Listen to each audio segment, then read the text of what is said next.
बहता हुआ फ्लूइड, कौन सा फ्लूइड? बहता हुआ फ्लूइड, है ना। असलियत में क्या हुआ? बहता हुआ फ्लूइड, कौन सा फ्लूइड? बहता हुआ फ्लूइड। बेसिकली मैंने आपको बताया था कि फ्लूइड के दो पार्ट है, एक स्टैटिक्स और एक डायनेमिक्स। स्टैटिक्स में भी दो पार्ट थे, वो जो मैंने आपको बताया था कि अपन जो फ्लूइड को लेके चलते हैं वो वाला पार्ट, और एक और पार्ट होता है जो अपना होता है बहता हुआ, है ना। मैं थोड़ा सा रिवाइज कर लूं क्या पढ़ाना है। ठीक, मैंने तुम्हें स्टैटिक पढ़ा दिया पूरा, है ना, और अब इसमें क्या क्या आएगा? पास्कल लॉ, बर्नौली और इक्वेशन ऑफ कंटिन्यूटी। चलो आ जाओ। हाँ, तो बहता हुआ फ्लूइड क्या चीज? बहता हुआ फ्लूइड। बेसिकली पानी बहेगा पाइपों में, किसमें? जैसे पाइप में बहता है, इसमें वैसे बहुत सारी इक्वेशन होती है, पोइजली इक्वेशन, ये इक्वेशन पॉइजली वगैरह, वैसे तुम्हारे कोर्सेज में है नहीं, कहीं पढ़ो तो रहने देना उसको, है ना। बहता हुआ फ्लूइड। पर अपन जो फ्लूइड कंसीडर करते हैं पहले उसकी प्रॉपर्टीज पढ़ लें। अपन जो भी फ्लूइड पढ़ रहे हैं उसमें कोई विस्कोसिटी कंसीडर, रिलेटिव में विस्कोसिटी होती है, मतलब बेसिकली फ्लूइड फ्रिक्शन। अपन विस्कोसिटी पढ़ेंगे, पर अपन जो भी फ्लूइड पढ़ रहे हैं वो आइडियल फ्लूइड पढ़ रहे हैं। क्या पढ़ रहे हैं? ऐसा समझो अपन जो भी स्टडी करेंगे सब आइडियल फ्लूइड की होगी। आइडियल फ्लूइड की क्या क्या अपन प्रॉपर्टीज ले रहे हैं उसे जल्दी से पढ़ लेते हैं, उसे समझ लेते हैं। जैसे आइडियल फ्लूइड के बारे में अपन ये पढ़ रहे हैं, ध्यान समझा कि आइडियल फ्लूइड अपन ले रहे हैं कि नॉन विस्कस फ्लूइड है। कैसा फ्लूइड है? आप ऐसा समझ लो अभी कि इसमें बेसिकली कोई, मतलब एक लेयर के बीच में और दो लेयर के बीच में कोई फोर्स वाली बात, तो लिख लो नॉन विस्कस फ्लूइड है। आइडियल फ्लूइड अपन कंसीडर कर रहे हैं, यह है non viscous. Non viscous fluid अपन कंसीडर करते हैं, और we can say fluid friction is absent, और we can say fluid friction is absent, और we can say fluid friction is absent, fluid friction is absent, है ना। तो non viscous fluid, fluid friction is absent, non compressible. Non compressible का मतलब, जैसे reality में जो भी फ्लूइड होता है ना, नॉन कंप्रेसिबल का मतलब ये कि जैसे मान लो अपन ऐसे दबाएं फ्लूइड को, ठीक, रियलिटी में जैसे मान लो 2 मीटर क्यूब फ्लूइड था, कितना? अपन उसको सब तरफ से दबाया, अब दबा के मान लो उसकी वॉल्यूम कम हो गई, तो कंप्रेस हुआ कि नहीं हुआ?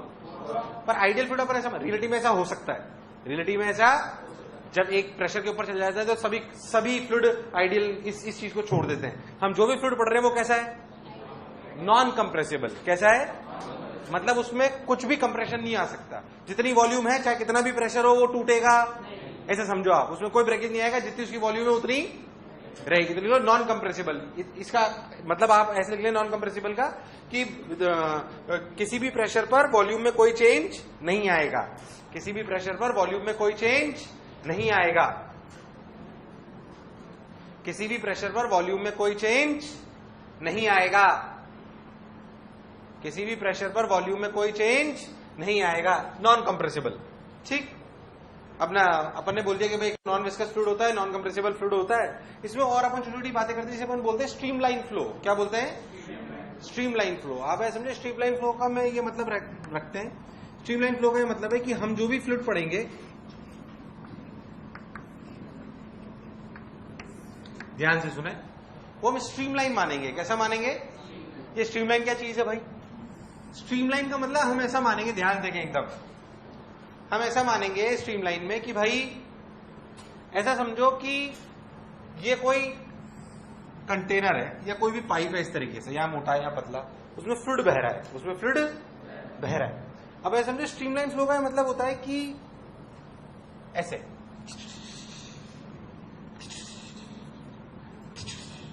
बोलो क्लियर, ऐसे मान लो कि यहां पे जो पार्टिकल है राम, उसकी रफ्तार 10 मीटर पर सेकंड है, कितनी है? और यहां पे जो पार्टिकल है उसकी रफ्तार है 20, कितनी है? अब जब ये राम यहां पहुंचेगा तो यहां रफ्तार कितनी हो जाएगी? 20। यहां कितनी थी? ठीक, इसका मतलब स्ट्रीमलाइन फ्लो का ये मतलब है। और टर्बुलेंट फ्लो, दो टाइप के फ्लो होते हैं, स्ट्रीमलाइन फ्लो और टर्बुलेंट फ्लो, रेनॉल्ड नंबर भी होते हैं, ये भी होते हैं, बहुत आगे आपको थोड़ा सा अगर जरूरत पड़ेगी तो पढ़ाएंगे, हालांकि बहुत ज्यादा आपके कोर्सेज में नहीं है। अभी हम स्ट्रीमलाइन फ्लो समझो। स्ट्रीमलाइन फ्लो का मतलब हम ऐसा मानते हैं कि यहां से जितने भी पार्टिकल गुजरे इस पॉइंट से, मतलब इस पॉइंट को एक मान लो कि हमारी स्ट्रीमलाइन सेट हो चुकी है, मतलब इससे जो भी गुजरेगा इस पॉइंट से राम श्याम जो भी फ्लूइड का पार्टिकल उसकी रफ्तार कितनी होगी, मतलब the particle which is passing this particular point A, its velocity is fixed with time. नहीं आया? स्ट्रीमलाइन फ्लो का मतलब समझ आया? क्या मैंने बोला कि सारे कंटेनर में हर जगह रफ्तार सेम है? इसे गलत इंटरप्रिटेशन मत करना। क्या मैंने स्ट्रीमलाइन का मतलब ये बोला कि एवरीवेयर इज वेलोसिटी सेम? मैंने ये नहीं बोला, so do not miss interpret it. मैंने ये बोला कि स्ट्रीमलाइन फ्लो का मतलब ये है कि once streamline flow is established, it means at a particular point, any particle crossing that particular point, velocity of that particle is constant. नहीं आया? And it is not changing with time. Changing कर दिया time के साथ तो फिर उसका कोई मतलब क्या? अच्छा, कई बार बच्चे स्ट्रीमलाइन का मतलब समझ लेता है, सर स्ट्रीमलाइन फ्लो मतलब वेलोसिटी हर जगह सेम। क्या मैंने ये बोला? स्ट्रीमलाइन फ्लो का मतलब किसी भी पर्टिकुलर पॉइंट से जितने भी पार्टिकल गुजरेंगे उनका समय के साथ रफ्तार कांस्टेंट रहेगी। उसे अपन क्या बोलते हैं? Streamline flow. क्या बोलते हैं? क्या कुछ बात चमकी? क्या बोलते हैं उसे? Streamline flow. अपनी भाषा में लिख लो इसको, अपनी भाषा में लिख लो। जो मैंने स्ट्रीमलाइन फ्लो का मतलब लिखा, जो मतलब समझाया, उसे गड़बड़ मत करना इधर उधर करके।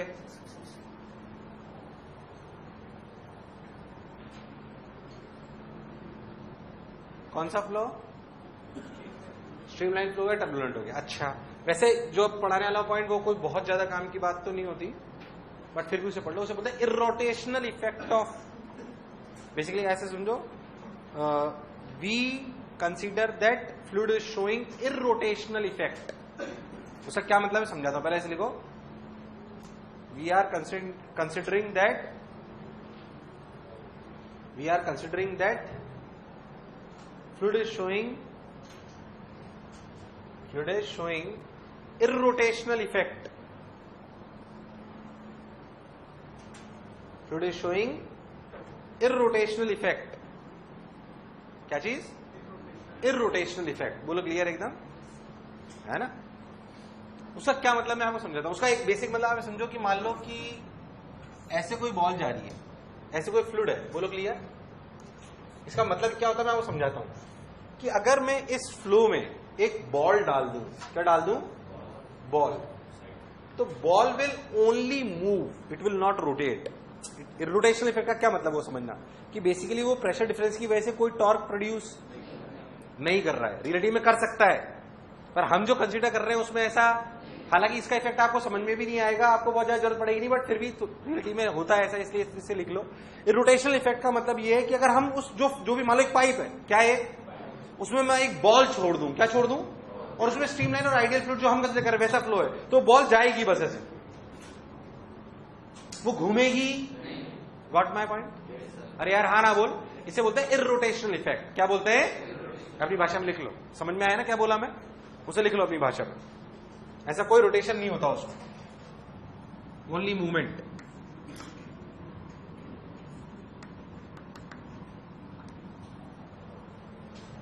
अपनी भाषा में लिख लेना कि अगर हम ऐसे फ्लो में, इरोटेशनल फ्लो का मतलब ये है, इरोटेशनल फ्लो का मतलब ये है कि अगर हम वैसे फ्लो में बॉल को छोड़ दें तो सिर्फ मूव करेगी ट्रांसलेशनली, वो रोटेशन मोशन शो नहीं करेगी, रोटेशन मोशन शो नहीं करेगी। घूमते छोड़े तो चलती रहेगी। हमने ऐसा माना कोई लॉस नहीं हो रहा है, कुछ भी नहीं हो रहा है। बेसिकली रोटेशनल इफेक्ट का मतलब ये है कि अगर हम, मतलब फ्लूइड कोई भी रोटेशनल इफेक्ट प्रोड्यूस नहीं कर रहा, सिंपल सा इसका मतलब, तो घूमती जाती रहेगी। वो तो आइडियल फ्लूइड है, वो तो अपने पहले से करके दे दिया था, वो तो एक अलग बात है, हमने कुछ नहीं करा। हाँ, फ्लूइड ने कुछ नहीं करा बेसिकली। ये बेसिकली कुछ प्रॉपर्टीज है, हालांकि ये आइडियल, मतलब हम जो पढ़ रहे हैं उन सबके लिए ये आइडियल। इसका मतलब नहीं कि हम नॉन विस्कस फ्लूइड नहीं पढ़ेंगे। क्या विस्कोसिटी हमारा एक चैप्टर है, विस्कोसिटी के बारे में हम पढ़ेंगे, पर जो भी फ्लूइड अभी हम पढ़ रहे हैं उसके बारे में ये सब है। एक छोटा सा लॉ जो हमें पढ़ते हैं उसे हम बोलते हैं पास्कल्स लॉ। ये जानते भी होंगे तुम लोग, जानते हो क्या? जल्दी से पढ़ा, सुना है क्या पास्कल्स लॉ? कोई जानता हो तो बताएगा क्या मुझे? आ जाओ भाई। पास्कल्स लॉ कौन सा लॉ? वो छोटा सा लॉ है जिसकी हाइड्रोलिक लिफ्ट बनी होती है, आप सब लोग इसके बारे में जानते हैं, इसके बारे में जल्दी बात करते हैं। पास्कल्स लॉ कहता है कि जो भी प्रेशर हम किसी लिक्विड में क्रिएट करते हैं, क्या करते हैं? वो पूरे लिक्विड में अपने आप ट्रांसफर हो जाता है। मतलब कैसे, मैं आपको समझाता हूं, आपको मतलब समझ में आ जाएगा। जैसे मान लो मैंने ऐसे कंटेनर ले लिया, ठीक, ऐसे कोई कंटेनर जिसमें पानी भरा हुआ है, समझो आप कुछ भी कहीं से भी कुछ भी ले सकते हो। आप ऐसे भी बना सकते हो। मान लो आपने ऐसे कोई कंटेनर लिया, इसमें लिक्विड भरा हुआ है, आपने यहाँ पे ऐसे पिस्टन बना लिया, यहाँ पे ऐसे आपने कुछ पूरा एक कंटेनर ऐसे, बोलो क्लियर। मान लो कि आपने यहाँ पे एक पिस्टन की मदद से, किसकी मदद से, आपने प्रेशर पी क्रिएट कर दिया, कितना, तो वो यहां पे भी मिलेगा। It is distributed equally into the liquid. चमका नहीं तेरे को मैं क्या कह रहा हूं? अरे यार हाँ ना बोल यार। ऐसा समझ कि अगर पानी भरा होता, कोई पिस्टन नहीं था, कोई पिस्टन नहीं था, मान ले तो यहां पे प्रेशर था P0 प्लस H0G, कितना था, P0 प्लस H0G था, ठीक। अब मैंने क्या करा, एक पिस्टन रख दिया 2 किलो का, कितने का, और ऐसा पिस्टन रखा पूरा दबा के जिसका पूरा एरिया 2 मीटर स्क्वायर था, कितना था, तो 2 न्यूटन का था, तो बेसिकली 2 किलो का, कितने का रखा मैंने, 2 किलो का पिस्टन रख दिया, 2 मीटर स्क्वायर उसका एरिया है, तो 20 न्यूटन नीचे लगा, 20/2 10, क्या 10 न्यूटन मीटर स्क्वायर का एक एक्स्ट्रा प्रेशर आया, वो सब जगह इक्वली डिस्ट्रीब्यूट हुआ, यहाँ मतलब अब यहां प्रेशर कितना हो गया, P0 plus H0G plus O10। अरे यार हाँ ना बोल। इन द सेम वे, जैसे मान लो आपने यहां पे प्रेशर P क्रिएट करा, तो this pressure P distributes equally everywhere. Basically अपना प्रेशर पूरा का पूरा पास ऑन कर देता है लिक्विड, कहां पे, सब जगह। इसे हम कौन सा लॉ बोलते हैं? पहली बात, ये तभी हो सकता है जब आइडियल फ्लूइड हो। कैसा फ्लूइड हो, ये नॉन कंप्रेसिबल वगैरह। अगर कंप्रेसिबल होगा तो फिर ये वैलिड, लॉजिकली तुम्हें बात समझ में भी आती है। अगर मान लो इसे कंप्रेस कर दिया तो प्रेशर खत्म हो जाएगा, बोल यस और नो। अरे नहीं आया यार। बेसिकली इसलिए होता है कि नॉन कंप्रेसिबल है। कैसा है, इसलिए हम जो भी पढ़ रहे हैं वो सब हमने प्रॉपर्टीज मानी है। तो पास्कल्स लॉ क्या कहता है कि any pressure created any point in the liquid then it equally distributes in the total volume of the liquid. क्या मेरी बात क्लियर है? इसकी सबसे बेस्ट एप्लीकेशन, उसका सबसे छोटा एग्जांपल भी वही है, कौन, हाइड्रोलिक लिफ्ट। कौन सी चीज, सब आप लोग हम जानते हैं, सब अच्छे से होते हैं। क्या कारें अपनी जैक से बहुत आसानी से उठ जाती हैं?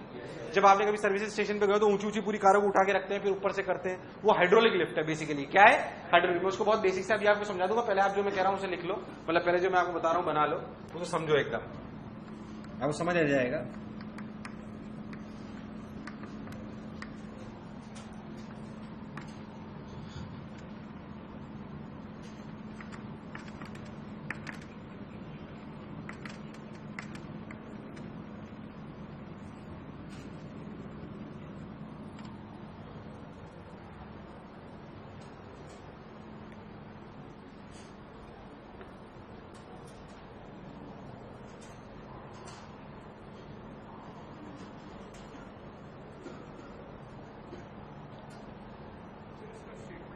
लिखवा रहा हूं, बस तुम्हें उतार लो, मैं लिखा रहा हूं statement.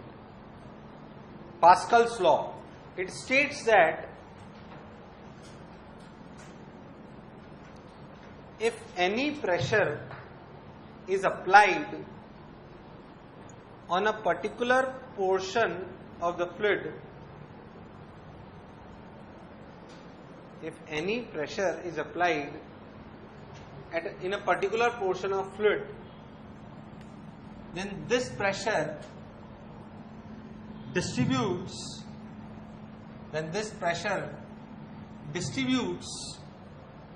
everywhere, then this pressure distributes everywhere in the fluid.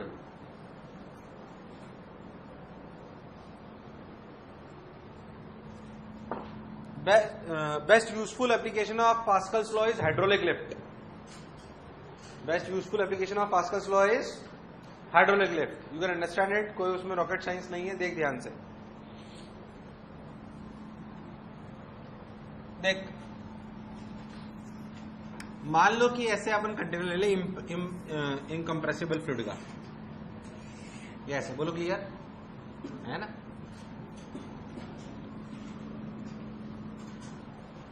बोलो क्लियर। अब देख, देख इधर का सेगमेंट मोटा नजर आ रहा होगा और इधर का सेगमेंट पतला, क्यों ऐसा भी तेरे सब समझ आ जाएगा।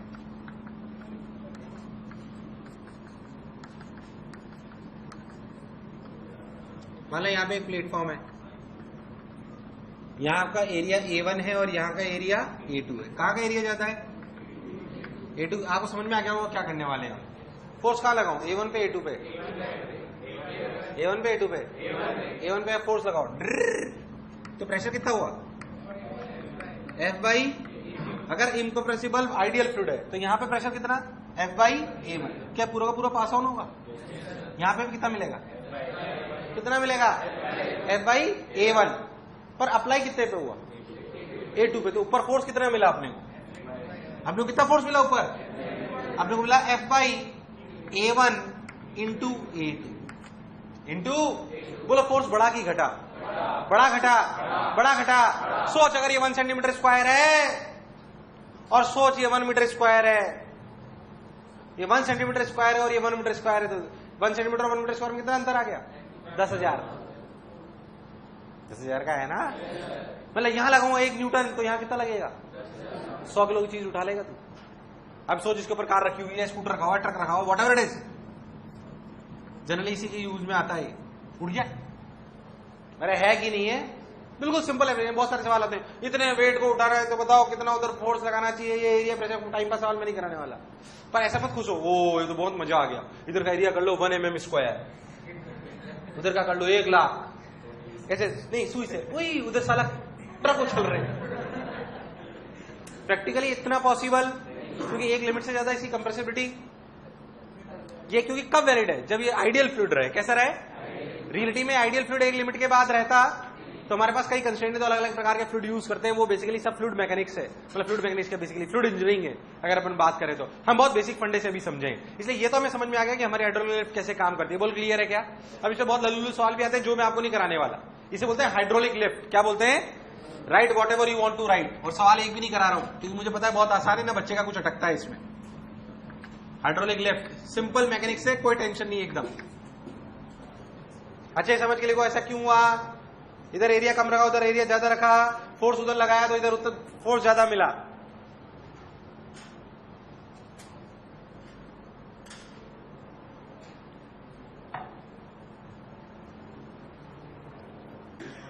F बाई A1 इंटू बोलो क्लियर है क्या एकदम? अब सवाल ऐसे आते हैं, भैया इधर एरिया इतना, इधर एरिया इतना, 100 किलो की चीज को उठाना है, बताओ कितना फोर्स उधर लगाएंगे, कितना एरिया होना चाहिए, वो टाइम पास खत्म। Hydraulic lift is the best application of what? Pascal's law. कौन सा लॉ? Pascal's law. नेक्स्ट देखिए अपन equation of continuity. Equation of continuity again छोटी छोटी बातें, फिर अपन उन पे सवाल करेंगे बहुत सारे इन सब पे मिलके। पहले अपन 3 मेजर चीजें उन्हें पढ़ लेते हैं। Equation of continuity. Equation of continuity क्या कहती है? ध्यान समझ, again it's a very very normal thing. Equation of continuity क्या कहती है जरा बहुत लॉजिकली समझ में आएगी, ध्यान समझना। ऐसा समझ, ऐसा हुआ, ऐसे मान लो पाइप है,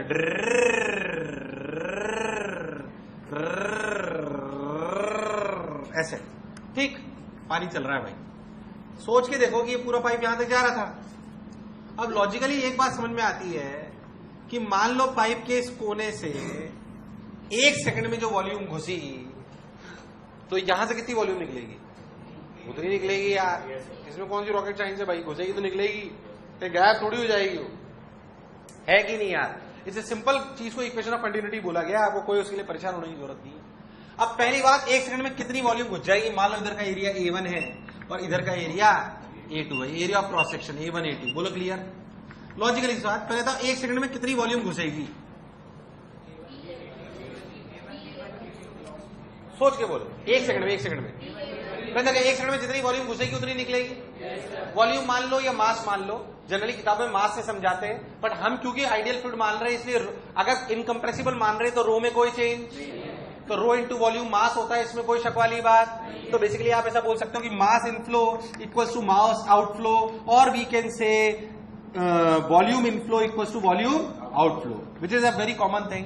अब लॉजिकल सोच, 1 सेकंड में कितनी घुसेगी? अरे बोल भाई, डायरेक्ट बता सकते हो, आप समझाने की जरूरत है क्या? 1 सेकंड में V1 लेंथ का वॉल्यूम घुस जाएगा। 1 सेकंड में कितनी लेंथ का वॉल्यूम घुस जाएगा? V1, और एरिया कितना है? A1। तो 1 सेकंड में क्या A1 V1 वॉल्यूम घुसेगी और निकलेगी कितनी? कितनी निकलेगी? अब इसमें क्या टाइम पास करूं यार, ये तुम्हें पता है। A1 V1 बराबर A2। इसी को इक्वेशन ऑफ कंटिन्यूटी बोलते हैं। इसी को क्या बोलते हैं? Equation of continuity. Equation of नहीं आया, क्या बोलते हैं? Equation of continuity.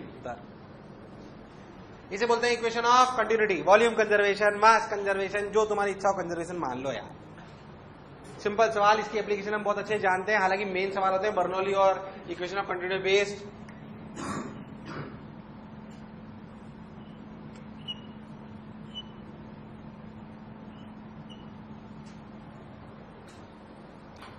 मान लो साला जो है नल का जो एरिया है 1 सेंटीमीटर स्क्वायर है, कितना है, और जो पानी यहां से गिर रहा है, जो पानी यहां से गिर रहा है उसकी रफ्तार है v 10 मीटर पर सेकंड। बोलो क्लियर। आपसे सवाल ऐसा पूछा गया, पहले आप ध्यान देना इस बात को, घर में नल है तुम्हारे? हाँ। अगर जैसे ऊंचा नल हो तो पानी जब गिरता है तो पतला होता जाता है, यानी कि उसकी डेंसिटी चेंज हो जाती है। पतला होता है कि नहीं होता? होता है ना। वही सवाल पूछा, लॉजिकली सोच, पानी निकलता है तो जितना मोटा निकलता है उतना नीचे तक मोटा पतला हो जाता है नीचे। बोल होता है ना ऐसा? हाँ। तो बेसिकली वो ऐसे पतला हो गया।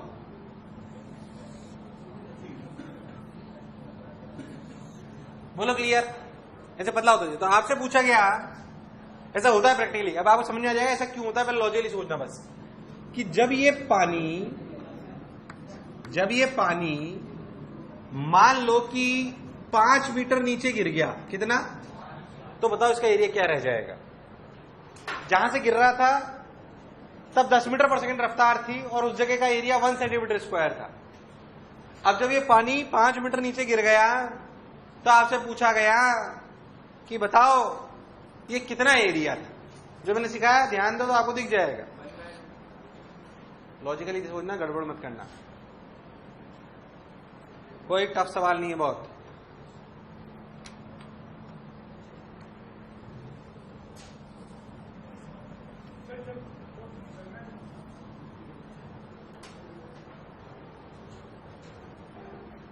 एक जाहिर सी बात है, इक्वेशन ऑफ कंटिन्यूटी पढ़ा रहा हूं तो वही इक्वेशन लगानी है। रफ्तार कैसे निकालोगे? क्या अंडर ग्रेविटी फॉल कर रहा है तो निकाल लो। इसमें क्यों अटक रहे हो? गलत करना सवाल हो। फाइनल रफ्तार v फाइनल, क्या चीज, क्या v final square minus v initial square यानी 10 स्क्वायर बराबर 2 इंटू 10 इंटू s, और s के लिए कितनी 5, तो v फाइनल के लिए कितनी आई, ये कितना हुआ 100 प्लस 100 200, क्या 200 का रूट, याद हो तो आया नहीं हुआ क्या? अरे अंडर ग्रेविटी फॉल कर रहे हो ना। अच्छा आप यहां से लेकर यहां तक अगर इक्वेशन कौन सी लिख सकते हैं? Equation of continuity, equation of a1 v1 बराबर a2 v2, यानी कि 1 into 10 equals to 10 into root 2 a। तो भाई साहब मेरे हिसाब से तो 1/√2 सेंटीमीटर स्क्वायर आंसर है। यार तुमसे आया ही नहीं यार। अरे आया कि नहीं आया? फिर तुमसे नहीं हुआ? तुमने वाकई पानी को पतले होते देखा है ना? नहीं देखा तो आज जाके देखना नल खोल के। मुझे पता है तुम कुएं पे नहाए हो बचपन से, तालाब में नहाए हो, और कभी तो कोटा के तो नल देखे होंगे यार। ऐसे ये नॉर्मल ऑब्जर्वेशन है। तुम क्या आसपास की दुनिया में अपनी ऑब्जर्वेशन बंद रखते हो क्या?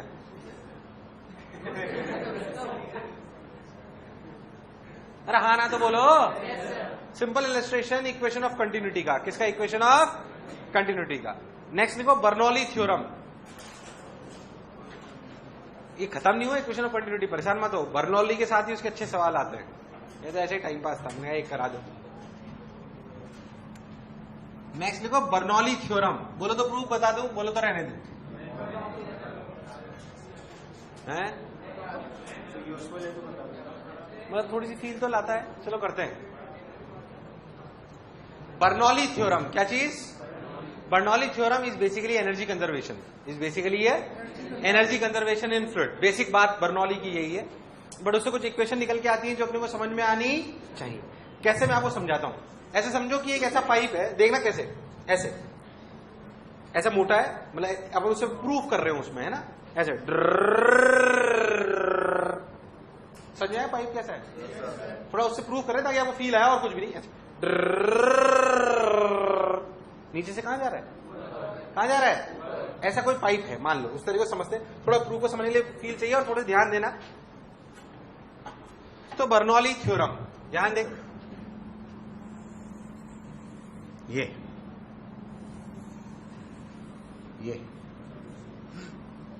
ठीक ऐसा समझो कि ग्राउंड लेवल से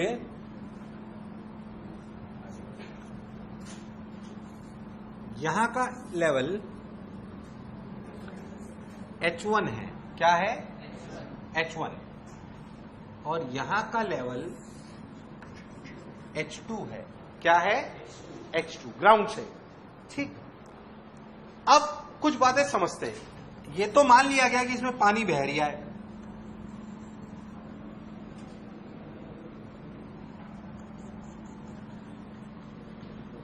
इसमें पानी बह रहा है। अब बात समझे, इस पूरे फ्लूइड को ऐसे समझे, ये जो पूरा ऐसे फ्लूइड है, सी इट केयरफुली।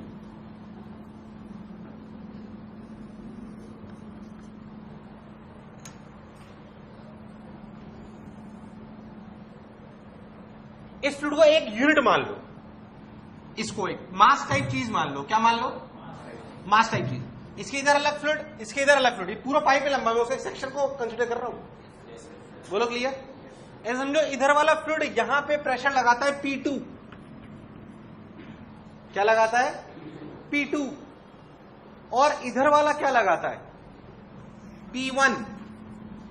इधर वाला फ्लूइड इस वाले पे, इधर वाला फ्लूइड इस वाले पे प्रेशर, इधर वाले पे, इधर वाला फ्लूइड इधर वाले पे प्रेशर ऐसे लगता है, ड्र, कितना? और उधर वाला फ्लूइड इधर इस वाले सेगमेंट पे, क्या P2 इधर, क्या P2 ऐसे लगाता है? बोलो क्लियर? अब ऐसे समझो, बहुत छोटे से टाइम। अच्छा, मान लेते हैं कि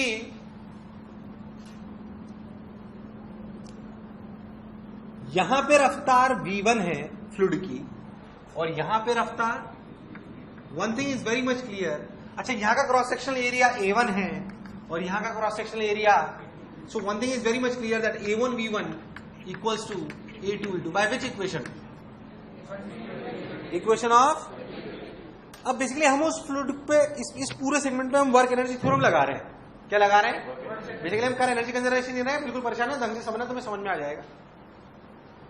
ऐसा समझो कि dt टाइम में, किसमें dt टाइम में क्या हुआ? क्या यहां का पानी V1 dt सरक गया? कितना सरका? कितना सरका?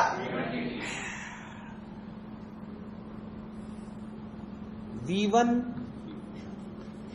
dt कितना? या नहीं आया? V1 dt। ओ, यही जब ये dt टाइम हो तो वहां कितना सरका? V2 dt कितना सरका? अब चूंकि वॉल्यूम बराबर, इसलिए A1 V1 dt और A2 V2 dt क्या बराबर चीज है, पर इधर ज्यादा सरका। ठीक है भाई, मान लेते हैं, उसमें कोई बुराई नहीं है। ऐसे ये V2 dt, अगर आप बहुत ध्यान से देखो ना तो कुछ बात को समझना अच्छे से। मैं एनर्जी थ्योरम लगा रहा हूं, वर्क एनर्जी थ्योरम। क्या कर रहा हूं, ध्यान सुनना। Work done by forces equals to change in, ध्यान समझना अच्छे से। इस dt टाइम में लगा रहा हूं। मान लो यहां पे राम और श्याम थे, कौन थे? क्या वो राम और श्याम वहां पहुंच गए क्या dt टाइम में? नहीं, वो तो यहीं पहुंचे, बट हम ऐसा मान सकते हैं कि बाकी सब तो सेम रहा ना। कंफ्यूज मत होना, ऐसा समझ कि मैं वर्क एनर्जी थ्योरम लगा रहा हूं T टाइम से लेकर T प्लस dt टाइम तक। T से लेकर T टाइम पे अपन इस जगह थे, T टाइम, और यहां थे T टाइम पे। dt पे कहां पे? T plus dt, T plus, बोलो क्लियर? अब मैं इस पूरे सेगमेंट पर वर्क एनर्जी थ्योरम लगा रहा हूं। क्या यही पूरा सेगमेंट यस से कन्वर्ट हो गया dt टाइम में? तो सोचो था इस यहां से लेकर यहां तक में क्या अंतर है? ये तो वैसा ही रहना है यार। चमका नहीं तेरे को मैं जो कह रहा हूं। मैं बेसिकली इस पूरे सेगमेंट पर जो ये ना, ये इसे अपना मेन मास मान लो, ये जो नीली लाइनों के बीच में। बोलो क्लियर एकदम? यार तुम्हें नहीं आया, बोलो क्लियर एकदम? वही तो सरका है ऐसे। पर अब सोच के देख, मैं मान रहा हूं कि ये वाला पानी यही सरका, बट रिलेटिव में इस पानी में तो T टाइम पे और dt टाइम पे कोई अंतर। हाँ, Ram is replaced by Sita या वॉट एवर इट इज, उससे कोई फर्क। ऐसा समझ हुआ क्या? बेसिकली ये मास उठकर यहां पहुंच गया, चेंज तो यही हुआ। अरे यार नहीं आया, नहीं आया। जो भी इस पूरे सेगमेंट पे काम हुआ उससे क्या चेंज हुआ? बेसिकली ये वाला मास हिलकर कहां पहुंच गया? अब तो सर ये यहां कहां पहुंचा? अरे वैसे नहीं, सोच के देख, हुआ तो यही चेंज यार। नहीं आया, कुछ कुछ बात समझ आई? अब बात इसमें साला कार्य किसने करा, वर्णन कैसे लिखते हैं? वर्णन by forces equal to change in kinetic energy, और we can say it is basically written as वर्णन by forces equal to basically लिखते हैं E final minus E initial, E final minus, where E final is what? E final is basically potential energy final plus kinetic energy final minus potential energy initial minus kinetic energy initial. बोल yes or no? अच्छा, वर्णन किसने करा भाई इस पे? Pressure ने। जो इधर वाला फ्लूइड था उसने इस पे कितना कार्य करा? P1A1 into V1 dt। यार नहीं आया। P1A1 is what? Force. P1A is force, और डिस्प्लेसमेंट कितना? पॉजिटिव वर्णन करा?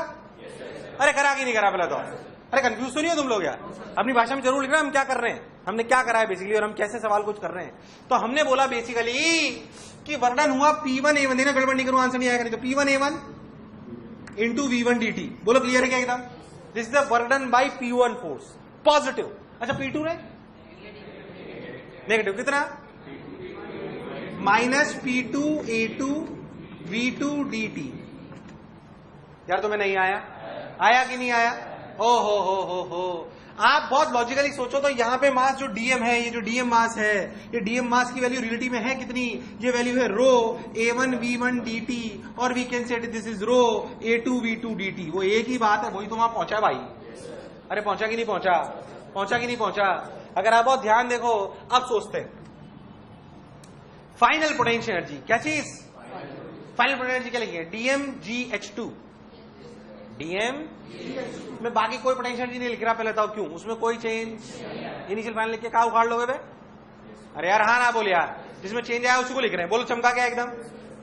यार नहीं आया। अरे आया कि नहीं आया? तो हमने क्या लिखी फाइनल पोटेंशियल एनर्जी? देखना गड़बड़ी करें। डीएम का मतलब रो A1 V1 या A2 V2। मैं इसको बार बार कंफ्यूज होने की बजाय इन सबको dV लिख लेता हूं। dV is what? वॉल्यूम। क्या ये एक ही बात है एकदम? अरे भाई हाँ ना तो बोल, है ना? तो अपन क्या लिखेंगे? रो dV, यार तुम्हें नहीं आया? मास mgH2, mg सही बोला क्या? प्लस फाइनल काइनेटिक एनर्जी यानी कि half rho dV into V2 square. अरे हाफ सही बोल रहा हूं ना? Minus initial potential energy that is rho dVGH1 minus half of rho dV square. यार तुम्हें नहीं आया? अच्छे देखो इक्वेशन समझ आएगा। आराम 30 सेकंड दे रहा हूं, तुम्हें समझ आया मैंने क्या बोला? क्योंकि तो अपनी भाषा में आप ही को लिखना है, मैं कुछ नहीं लिखने वाला। सब आप ही लिखना है कि मैंने क्या करा है। बेसिकली वर्क एनर्जी थ्योरम लगाई है मैंने फ्लूइड पे, और मैंने dt को मैं मानते हुए करा कि जब t = 0 पे यहां पे था और t + dt पे यहां पे था, तो बेसिकली इसको उठा के यहां ले आया मैं। बाकी सबको सेम मानते हो और ऑब्वियसली वो सेम है। फिर मैंने वर्क एनर्जी थ्योरम लगाई। क्या लगाई? जो आपको दिखाई दे रही है प्रेशर की वजह से आ रही, तो प्रेशर और इसमें अपना रिलेशन निकल आएगा बढ़िया। अभी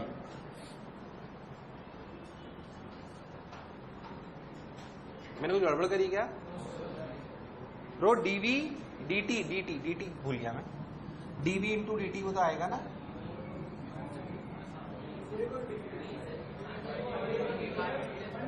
है?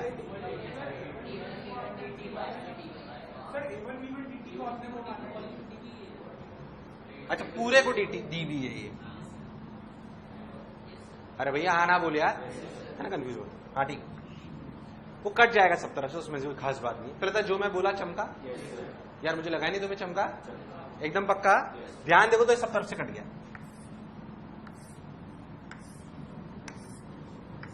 अब देख क्या बचा, ध्यान से देखना उधर। P1 - P2 रो GH2। देख H1 वाली टर्म से एक तरफ ले जा, देख कैसे बचेगा, P1 plus rho g H1 plus half rho V1 square equals to P2 plus rho g H2 plus half rho V2 square. बोल आया कि नहीं आया? अरे आया कि नहीं आया? मतलब अगर आप ध्यान से देखो तो किसी भी बहते हुए पानी में इन तीनों टर्म का सम कांस्टेंट रहता है। इन तीनों टर्म का सम, ये बेसिकली प्रेशर एनर्जी में काउंट होती है, पोटेंशियल एनर्जी में काउंट होती है, काइनेटिक एनर्जी में काउंट होती है। ये टर्म्स बेसिकली ऐसे, प्रेशर हेड, हाइट हेड, अरे भैया हाँ ना बोले यार, ऐसे काउंट होती है। खैर उससे अपने मतलब नहीं है, अपन थ्योरम को समझे। अब तुझे थ्योरम समझ में आई तो what is basically Bernoulli's equation या बर्नौलीज थ्योरम जिसे अपन कहते हैं, P plus rho g h plus half rho v square equals to constant. ये मोस्ट इंपॉर्टेंट इक्वेशन है। किसी भी बहते हुए पानी में किसी भी एक पर्टिकुलर चीज और अगली पर्टिकुलर चीज में क्या चीज सेम रहती है? ये चीज P is what, rho g h plus kinetic energy, potential energy और ये प्रेशर एनर्जी है। क्या चीज है? Pressure energy. ये इंटरकन्वर्टिबल हो सकती है। सोचो आपने हाइट बढ़ाई हो, क्या बढ़ाई हो? सोचो आपने क्या बढ़ाई हो? हाइट। सोच के देखो एक बात, लॉजिकली सोचना। जब आपका जैसे मान लो पाइप में पानी भरा हुआ है, टंकियों में ऊपर पानी होता है, अपने प्रेशर से पानी आता है नहीं आता? ऊपर तो पानी रफ्तार तेज नहीं होती, नीचे वो जो प्रेशर, ऊपर जो प्रेशर एनर्जी थी वो किसमें कन्वर्ट हो गई? Kinetic energy. अगर पाइप बिल्कुल एक स्मूथ है तो एरिया में तो कोई चेंज नहीं आ रहा, पर वो प्रेशर एनर्जी काहे में कन्वर्ट हो गई? काइनेटिक एनर्जी में। वो डिपेंड करता है कि हम कैसे करते हैं। बेसिकली तीन चीज हैं, pressure plus rho g h plus half rho v, kinetic energy, potential energy due to height plus pressure energy. ये किसी भी एक पॉइंट के लिए क्या रहती है? कांस्टेंट। नहीं आया? अरे नहीं आया? एकदम पक्का। ये है बर्नौलीज इक्वेशन और उसका प्रूफ। अच्छे से समझ के 5 मिनट दे रहा हूं, अपनी लाइनों में लिखो।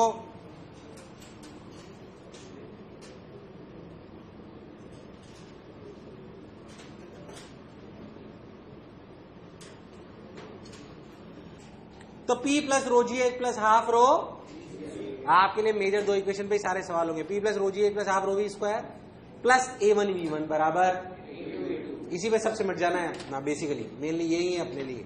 क्या जो मैं बोला चमका? अब इसकी अपन प्रैक्टिस करते हैं। क्या करते हैं? प्रैक्टिस। समझते हैं अपन पहले ऐसा क्यों होता है। जैसे मैं आपको बता देता हूँ, मान लो बेसिक सवालों से चालू करते हैं अपन, सवालों से देख कैसे।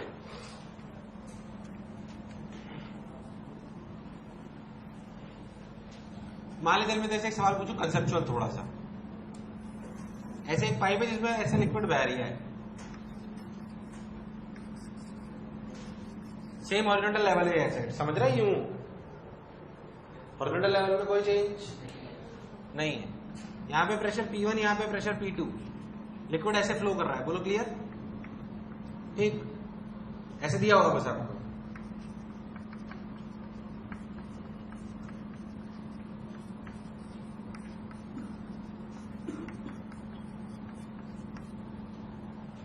बताओ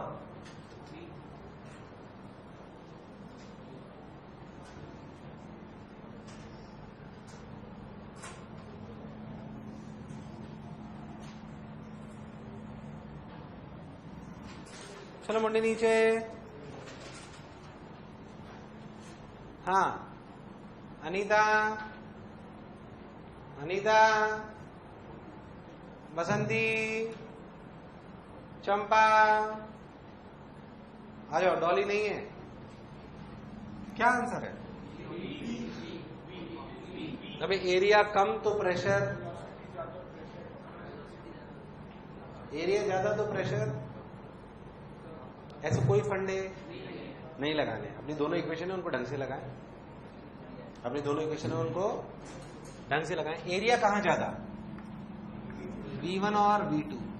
क्या you know A1 V1 equals to A2 V2 and apply second equation P plus rho g h. H वाली टर्म में कंसिडर नहीं कर रहा, क्यों? क्या दोनों तरफ से कट जाएगी? दोनों तरफ से। तो क्या लिखा जाएगा? P1 plus half rho V1 square, अरे भैया हाँ ना बोल, equals to P2 plus half rho V2 square. यार तुम्हें नहीं आया? अगर आप ध्यान दो तो P1 की वैल्यू लिखी जा सकती है P2 plus half rho V2 square minus V1 square. अरे तुम्हें नहीं आया। अब डिपेंड करता है V2 V1 पे कि पॉजिटिव की नेगेटिव। बताओ V2 ज्यादा है कि कम? ज्यादा कम? ज्यादा। तुझे कैसे पता ज्यादा? हाँ, अरे तुम्हें नहीं आया। अगर आप चाहो तो ऐसे लिख भी सकते हो उसको, P2 plus half of rho, half of rho. P2 को क्या लिख सकते हैं देख, A1 V1, क्या चीज, मतलब V1 स्क्वायर बाहर आ जाएगा और क्या जाएगा, A1 square minus A2 square upon A2 square. देख क्या क्वांटिटी पॉजिटिव है, क्या क्वांटिटी पॉजिटिव है, तो P2 में अगर कुछ भी प्लस करोगे तो ज्यादा ही तो आएगा। तो P1 ज्यादा है कि कम है? कई बार बच्चा ऐसे मन में कंसेप्ट सर ऐसे कैसे, एरिया कम हो रहा है सर, प्रेशर तो बढ़ेगा सर। ऐसे थोड़ी भाई, रफ्तार पर डिपेंड करता है। किस पे करता है? मिसकंसेप्शन होता है, इसीलिए ऐसे बताया गया है उसको। पहले था जो मैं बोला चमका। दूसरा लॉजिक सोच, यहां से यहां सोच, यहां से यहां मास की रफ्तार बढ़ी घटी, लॉजिक सोच, तो इधर की तरफ फोर्स आया होगा ना। इधर की तरफ फोर्स कब आएगा? जब इधर का प्रेशर हो ज्यादा और इधर का प्रेशर हो। लॉजिकल है। सोच यहां से यहां जो मास गया, लॉजिक, पहली बात अपन मैथमेटिकली मैंने आपको प्रूव कर दिया, इसलिए आंसर तो यही सही है बी। और लॉजिकली भी सोचो, यहां से यहां जो मास गया उसकी रफ्तार बढ़ी की घटी? डल रेस्पॉन्स, बढ़ी घटी, बढ़ी घटी। तो सोच फोर्स कितने लगा हो, right left, right left, right left, right लगा हो तो भाई किधर का प्रेशर ज्यादा होगा, P1 की P2? तभी तो उधर फोर्स आएगा, वरना फोर्स आना पॉसिबल। अरे यार मुझे लगा नहीं तुम्हें आया, आया कि नहीं आया? कभी कभी ग्राफ के टर्म में पूछ लेते हैं, कभी कैसे पूछ लेते हैं, कभी क्या कर लेते हैं, आपको क्लैरिटी होनी नॉर्मल कोर्स में एकदम। और सोचते हैं, जैसे मान लो हम ऐसा माने कि जो हमारा टंकियां होती है, क्या होती है, टंकी पे ही बात करते हैं। मान लो ओपन टंकी है तुम्हारे गांव की, उस पे नीचे नल लगा हुआ है जिसका एरिया A है।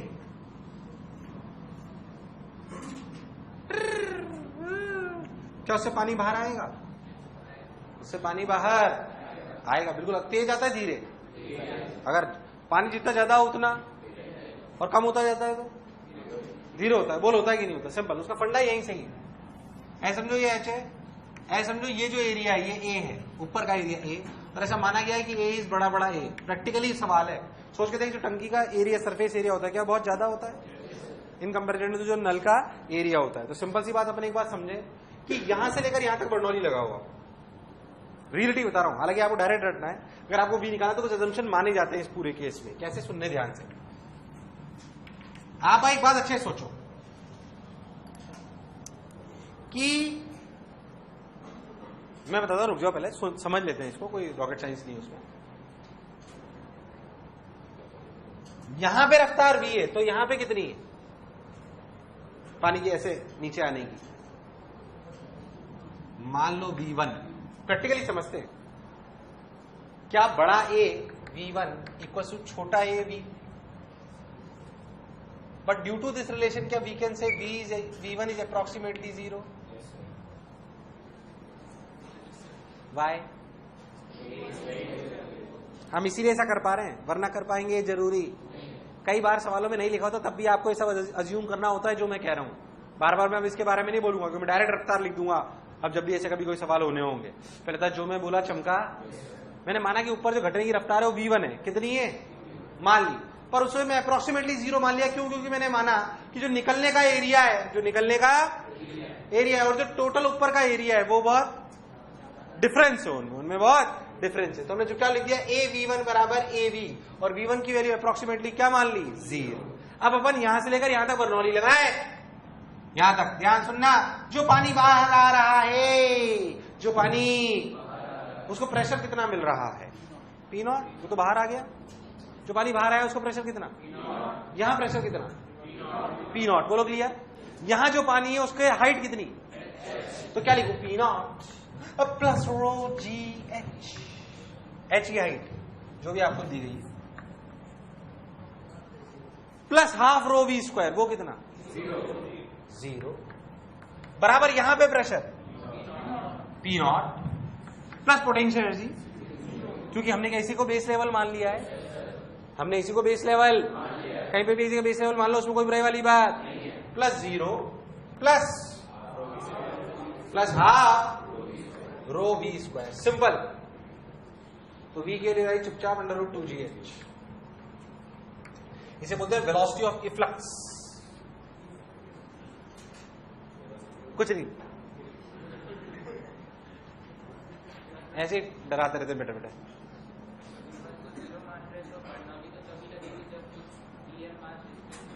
बहुत अप्रोक्सीमेटली लिखा है मैंने, एग्जैक्टली तो यहां पे लिख लिया हाफ रो v1 स्क्वायर, उसे नेग्लेक्ट कर दे। एक ही बात, अगर v1 ही छोटा है तो हाफ रो v1 का स्क्वायर करेगा तो वो, और तो उसे नेग्लेक्ट कर दिया हमने बेसिकली। इसलिए यू देखो तो v equal to under root 2j exact है कि अप्रॉक्स है? समझ में आया ना? वो कम है बस, और कोई बात नहीं। अगर सिग्निफिकेंट एरिया ले लोगे तो फिर वो अंतर आएगा, इसमें कोई शक वाली बात नहीं है। पर ऐसे नॉर्मल केसेस में करते हैं, इसलिए काम आता है, मतलब इसमें कोई इतना परेशान होने की जरूरत नहीं, बहुत यूज लेते हैं इसको, है ना। v बराबर रूट 2gh। अब पहली बात मैं बताता हूँ, अब गणित सिखाने वाला हूँ इसमें, मैं दो चार चीजें और बताता हूँ खैर आपको उसमें। इसमें प्योर गणित है। अब कैसे मैं आपको बताता हूँ, सुन। सोच अगर ये कंटेनर कहीं ऊपर रखा होता तो ये पार्टिकल, ये जो फ्लूइड है, ये कौन सा पाथ लेता? क्या लेता? क्या लेता? पैराबोला लेता ना। अब पूछते क्या रेंज है, बता देंगे उसमें क्या है यार, क्या रेंज क्या होगी? अंडर रूट 2, मान लीजिए हाइट है y, कितनी है? y, तो याद कर जो गिरने का टाइम होगा वो होगा under root 2y/g, under root, तो रेंज हो जाएगी v into under root 2y/g। नहीं आया? और छोटी छोटी बातें करते हैं। जैसे मान लो आपको बोला जाए ऐसे एक सवाल, ये गणित है प्योर, ऐसे बोला जाए कि एक कंटेनर है जिसमें छेद करा गया, जिसमें पानी h हाइट तक भरा हुआ था। कहां तक? जिसमें पानी h हाइट तक भरा गया था। सबने बोला ठीक, मैंने ये बोला ठीक। बोला उसमें y ऊपर, कितना ऊपर? y ऊपर एक छेद कर दिया। कितना ऊपर? y ऊपर छेद कर दिया, तो जो पानी निकला वो ऐसे गिरा। बोलो क्लियर? पक्की बात? अब आपसे पूछा ये रेंज, ये क्या चीज? रेंज। आपसे पूछा find y for r max. अभी गणित है सब, मतलब बेसिकली मैं कह रहा 100 इस टाइप की चीजें जोड़ी गई है उसमें।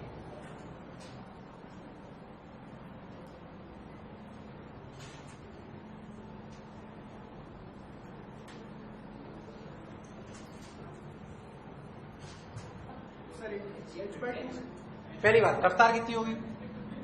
Under root 2g h minus y, तो रेंज कितनी होगी भाई? Under root 2y/g into under root 2g h minus y. R max का मतलब हो गया, बाकी सब तो कांस्टेंट है, g ने g को मार भी लिया, 2 बन गया। Basically R max implies y of h minus y का मैक्सिमम। अरे यार हाँ ना बोल, y और,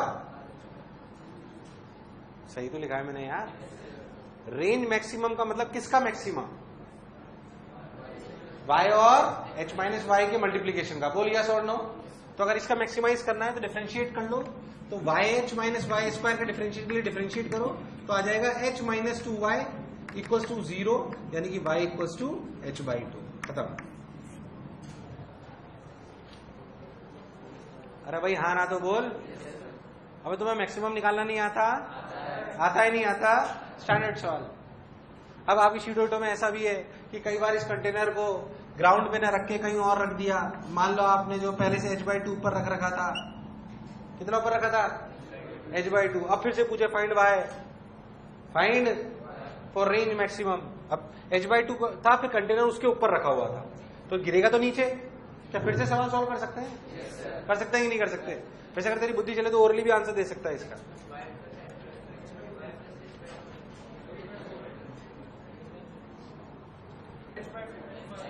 y की वैल्यू पूछ रहा हूं ना। लॉजिकली सोचो तो मैक्सिमम कब आएगा? जब इसका आधा हो। जब इसका, ये तो लॉजिकली समझ आता है ना। इसका इसका इसका आधा होने का मतलब 1.5h का आधा, 3h/4। 3h/4 का मतलब यहां से h/4। वो गणित है बेसिकली, कहीं से पूछ लो, उसमें कोई रॉकेट साइंस नहीं। ऐसे सवाल आते हैं। और देख कैसे आते हैं, ऐसे देख। मान लो मैं आपको बोलूं कि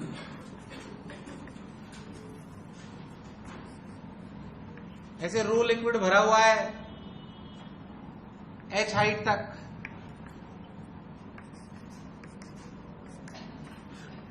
टू रो लिक्विड भरा हुआ है 2h हाइट तक,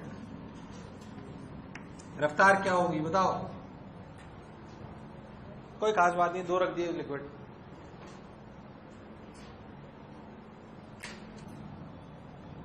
ऊपर वाला लिक्विड है, नीचे अलग लिक्विड है।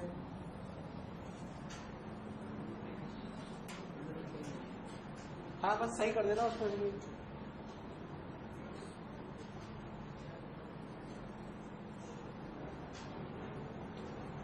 हाँ बोलो, जल्दी बोलो, जल्दी बोलो।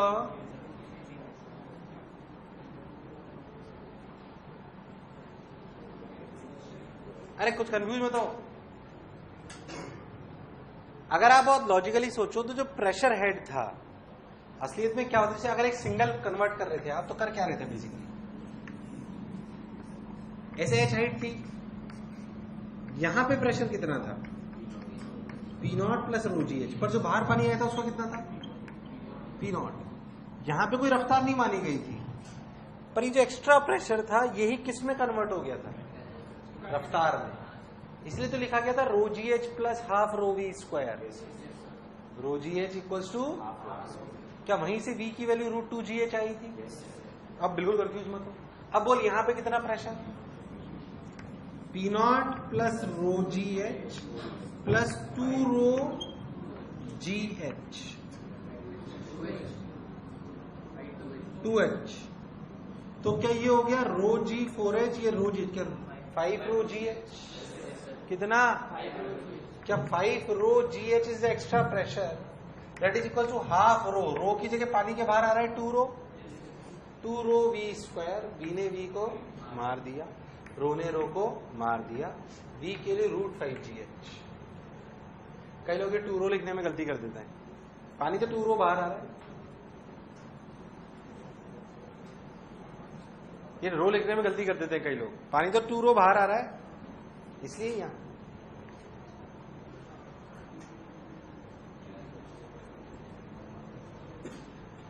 मैं अकेला ही सीख रहा हूं क्या, बोलो चमका क्या, v बराबर √5gh, कितना √5gh, ये हो गया 2 रो 2h v P0 plus rho g H, P0 plus 2 रो जी एच।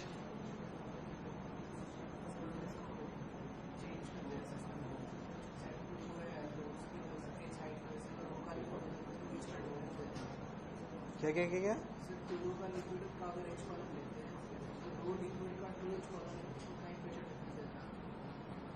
पर पानी तो 2 रो आ रहा है ना, काइनेटिक एनर्जी डबल होगी ना यहाँ। हाँ यहाँ पे 2 रो का आ रहा है, इसमें डाउट है कि वो नए सवाल में डाउट है, क्या दूसरे मेथड में बताना। अरे बात नहीं, 2 रो का, हाँ हाँ ठीक है, पर पानी तो 2 रो का बाहर आ रहा है ना, जो पानी बाहर आएगा एक काइनेटिक एनर्जी तो उसी की लिखूंगा ना, तो फिर तू हाफ रो वी स्क्वायर कैसे लिख सकता है, तूने वहां तक सब ठीक है और उसके बाद हाफ रो वी स्क्वायर के थोड़ी इक्वेट कर सकता है, हाफ 2 रो वी के स्क्वायर करेगा तो आंसर तो वही आएगा, जाहिर सी बात है। अरे आया कि नहीं आया, अब कुछ time pass 2 liquid 3 liquid 4 liquid जो बनना है भर लो, मेरे को पता है गलती करते हैं बच्चे, इसलिए मैंने यहां करवाया है। अरे भाई हाँ ना तो बोल, बोले तो 3 लिक्विड लेके बताऊं, टाइम पास है उसमें कोई रॉकेट साइंस, वो तो घूम फिर के तो वापस वही करना है अपने को बार बार। और देख इधर सुन, अगर अपन बहुत ध्यान से देखें और थोड़े मैथमेटिकल करते हैं, वही अपना कंटेनर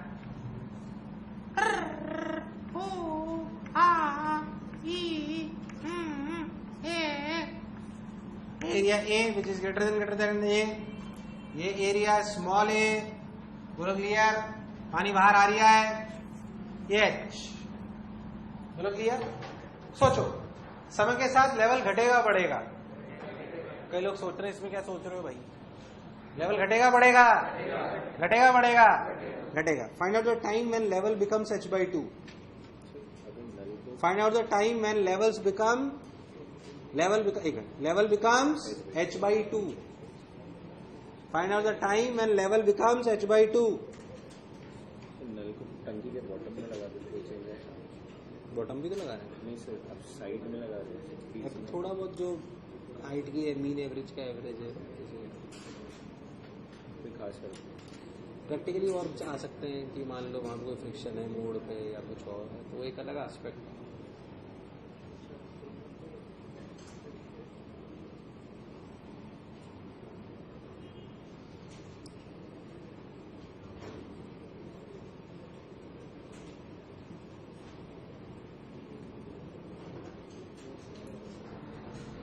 एक बात लॉजिकली सोचते हैं, किसी भी, ये था टी टी इक्वल टू 0 का टाइम सिचुएशन है। मान लेते हैं किसी भी टी टाइम पे कोई तो h हाइट है टी टाइम, तो पानी कितने से बाहर आ रहा है? √2gh से। बोलो क्लियर? अच्छा, इस दौरान मान लो t से लेकर t प्लस dt में dh लेवल घट गया।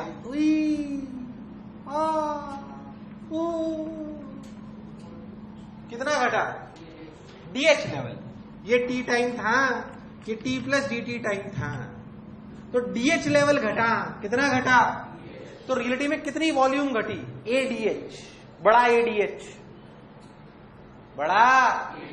बड़ा ये वॉल्यूम गई कहां? ये वॉल्यूम गई कहां? बाहर निकल गई। कितने टाइम में? dd time. dd टाइम में सोच कितनी लेंथ का पानी बाहर आया होगा? √2gh इंटू dt, क्योंकि टाइम बहुत छोटा लिया गया इसलिए कितनी लेंथ का पानी बाहर आया? √2gh इंटू, और कितने एरिया का? छोटे। यार नहीं आया, बहुत ध्यान देकर समझ आएगा। तो ADH equals to A √2gh dt। पहले सब लोग बोलो, बस करना इतना ही था, इसको समझो अच्छे से सब लोग। कोई तकलीफ हो मुझसे बेशक पूछो। ध्यान देखो, जो वॉल्यूम यहां से घटी, क्या वही वॉल्यूम बाहर निकली? dt टाइम इंटरवल में कितनी वॉल्यूम बाहर निकली? vdt लेंथ की और एरिया a, छोटा वाला एरिया, और ऊपर से कितना घटा? ADH। इक्वेट कर दो। क्या कर दो? अब सिर्फ इंटीग्रेशन देख, dh by √h equal to a by a √2g dt। समय 0 से t, समय 0 पे कितना है? h। और आपको कहां तक ले जाना है? अरे कहां तक ले जाना है? h by. अच्छा, what is the integration of h की पावर हाफ? 2√h। कितना? 2√h। तो लगा दो लिमिट में जो भी लगानी है और सॉल्व कर लो, आ जाएगा आंसर। आंसर तो आ जाएगा। तो ठीक, बेसिकली ध्यान से बोलो, this is the height as a function of time t। Height as a function of time, हमने बेसिकली क्या निकाला? Height as a function of time t। Height is a function of time t। अभी गणित है pure. This is basically height as a function of time t।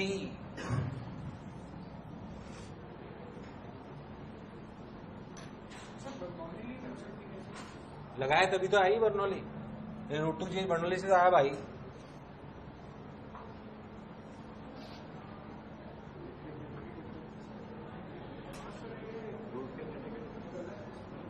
क्या हुआ?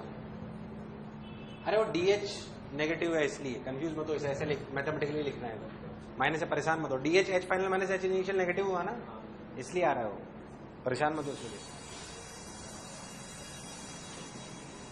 एक minute, अरे बात चमकी कि नहीं चमकी? एकदम पक्का?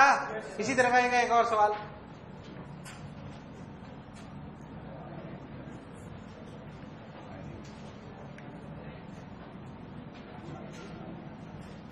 मान लो एक नल से पानी गिरता है अल्फा मीटर क्यूब प्रति सेकंड, जो एक कंटेनर में गिरता है, जिसका वही सारी कहानी दोबारा, एरिया ये वाला A,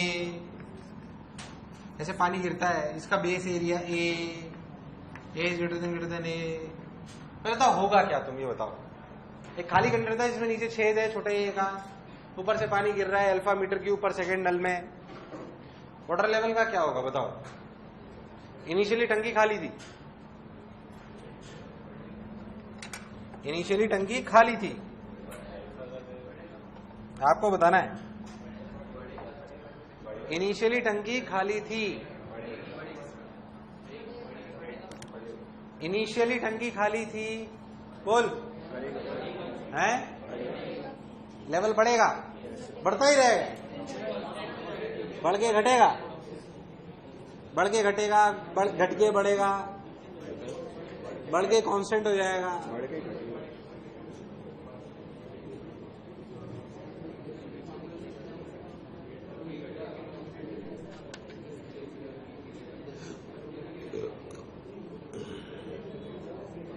सवाल है find h as a function of time t. सवाल है find h as a function of time T.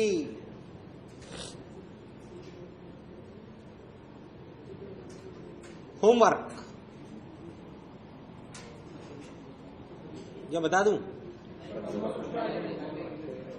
Try कर लेना, सिखा के बात। लाओ शीट दे दो, ये एक साथ ही दे दूंगा फ्लूइड का काम। और कुछ काम दे रखा है क्या मैंने ज्यादा? हैं? हाँ तो ठीक है बस।